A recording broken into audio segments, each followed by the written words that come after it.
My cousin forwarded my private email to my boss and got me fired from the job. I had to work toward for 6 years. I know because the metadata was attached when HR showed me the evidence. The email was never meant to exist publicly. It was a venting email written at 11 p.m. after a genuinely terrible week. I said things about my workplace that were unfair and exaggerated and written in the specific hyperbolic language of someone releasing pressure in a private conversation.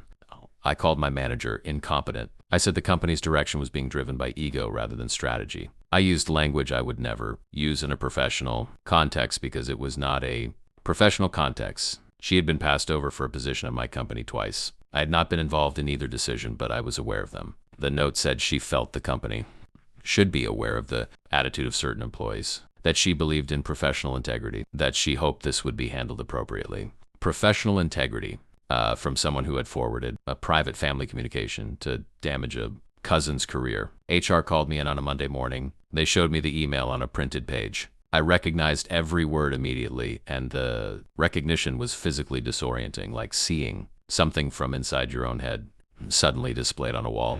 My manager was in the room. He did not look at me once during the meeting. I was terminated for conduct inconsistent with company values. 6 years of strong performance reviews, 2 promotions, a client relationship. I had personally built from nothing, all of it rendered irrelevant by 11. Sentences written in the dark on a bad Tuesday night. I called my cousin from the parking lot. She answered on the second ring, which told me she had been waiting. I asked her why. She was quiet for a moment, and then she said, I just thought people should know who you really are, who I really am, as defined by an email written at 11 p.m. to someone I trusted, as interpreted by someone who had decided her grievance was large enough to justify detonating my career. I consulted an employment attorney.